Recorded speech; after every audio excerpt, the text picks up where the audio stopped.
Gandrung aku gandrung kaya wong linglung ning atiku rumangsa bingung impenku marang sliramu sok kapan bisa bersatu nanging piye maneh yen iki pancen dalane aku karo kowe mung kekancan wae tutupno lakumu tak rampungi nangisku muga awak dhewe tetep bahagia selalu muga awak dhewe tetep bahagia selalu gandrung aku gandrung kaya wong linglung ning atiku rumangsa bingung impenku marang sliramu sok kapan bisa bersatu nanging piye maneh yen iki pancen dalane aku karo kowe mung kekancan wae tutupno lakumu tak rampungi nangisku muga awak dhewe tetep bahagia selalu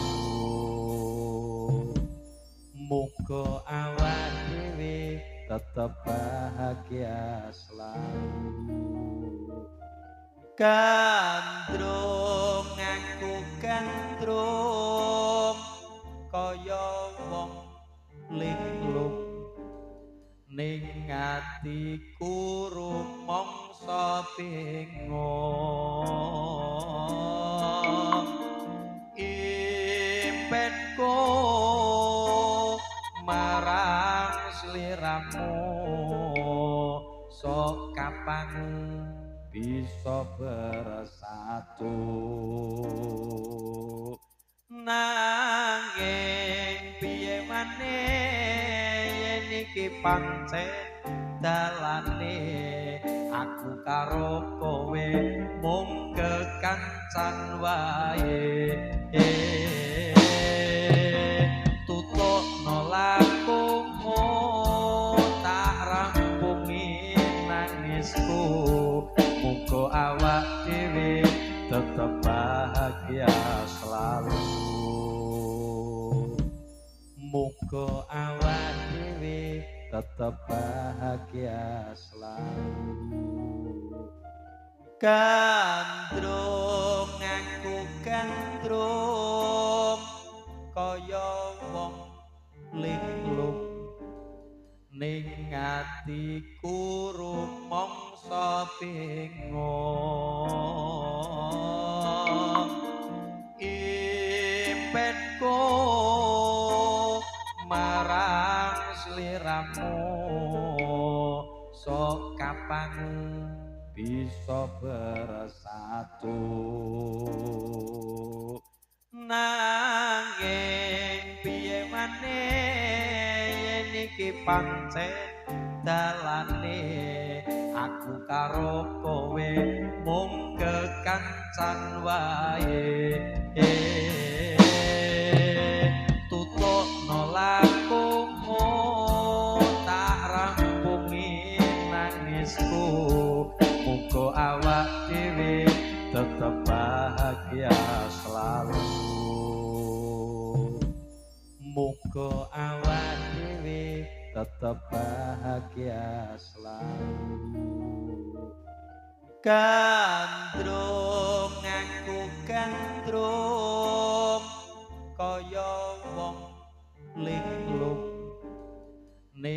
atiku rumangsa bingung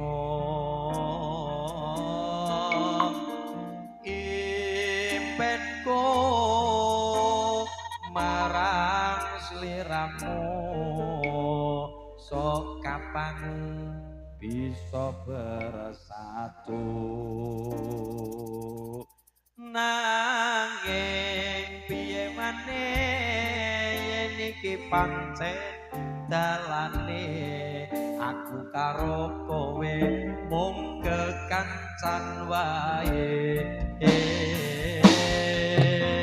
tutupno lakumu tak rampungi nangisku muga awak dhewe tetep bahagia selalu muga awak dhewe tetep bahagia selalu gandrung aku gandrung kaya wong linglung ning atiku rumangsa bingung impenku marang sliramu sok kapan bisa bersatu nanging piye maneh yen iki pancen dalane aku karo kowe mung kekancan wae tutupno lakumu tak rampungi nangisku muga awak dhewe tetep bahagia selalu muga awak dhewe tetep bahagia selalu gandrung aku gandrung kaya wong linglung ning atiku rumangsa bingung impenku marang sliramu sok kapan bisa bersatu nanging piye maneh yen iki pancen dalane aku karo kowe mung kekancan wae tutupno lakumu tak rampungi nangisku muga awak dhewe tetep bahagia selalu muga awak dhewe tetep bahagia selalu